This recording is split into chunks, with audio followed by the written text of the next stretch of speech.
Good day everyone. I am Jemarie Abao and my topic is all about comparative analysis of drying methods and quality assessment.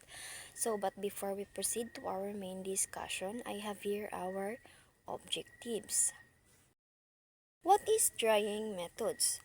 When we say drying methods is a food preservation process that removes moisture to prevent spoilage and extend shelf life.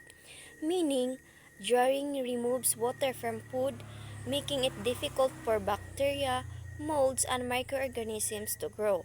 So, this helps preserve food and extend shelf life or make it longer time.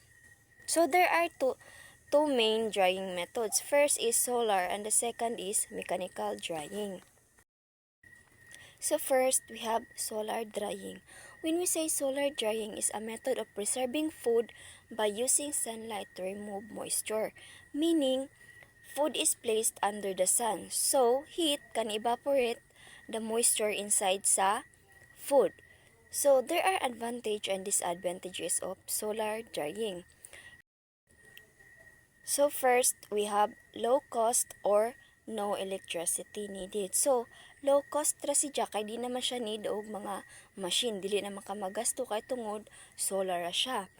Then the second one is environmental friendly. Of course, it is eco-friendly since it uses renewable solar energy and produce less pollution. And also, there are disadvantages. So first is depends on weather. So nakadepende ka jud sa panahon. Kung uwan, dili makabuwad. And next is the second one is risk of contamination. Of course, kay nakasula raman siya na mga possible nga na mga insects, dust, and then mga hugaw nga muadto sa food kay tungod solar raman ang gamit. So the second one is mechanical drying. So when we say mechanical drying is a method of removing moisture using machines with control heat and airflow. So meaning machines help dry food quickly by controlling temperature and airflow. So naapod siya disadvantage and advantage. So sa advantages, first is natay fast and efficient. Of course, fast siya kay tungod gagamit og masyino, diba, dili pareha sa solar nga magagad pa kung naay init. And the second one is better product quality. So the food usually has a better color, texture, and cleanliness kay tungod naa sa machine. So next we have disadvantages.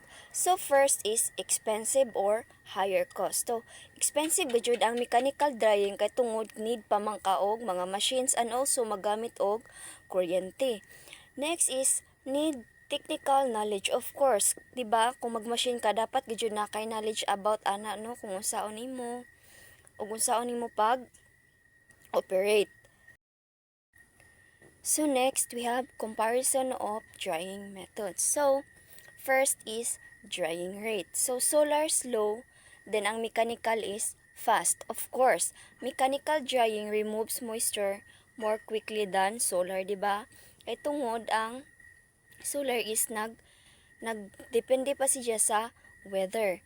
Next is cost. So solar is low and mechanical is high. Of course, solar drying is cheaper because it uses sunlight, while mechanical drying requires machine and electricity.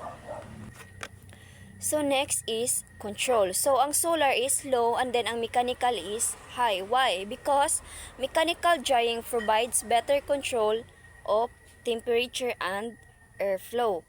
Next is scalability. So sa solar is limited ra siya and then sa mechanical is high because mechanical drying is better to large scale food production while ang solar drying is more suitable for small scale nga ginagamit. So next is we have nutritional value. So vitamin C may decrease during long drying, meaning long drying times and heat exposure can reduce important nutritions like vitamin C. So, next is shelf life. So, sa shelf life, ang solar drying is shorter and risk of contamination, while ang mechanical is longer, safer, and hygienic. So, mechanically dried food using last longer because they are dried under clear and controlled conditions, while sa solar is na siya rest contamination siya kay tungod na yung mga dust, na ay mga insects nga pwede mo adto sa food. And I think that concludes my topic. Thank you.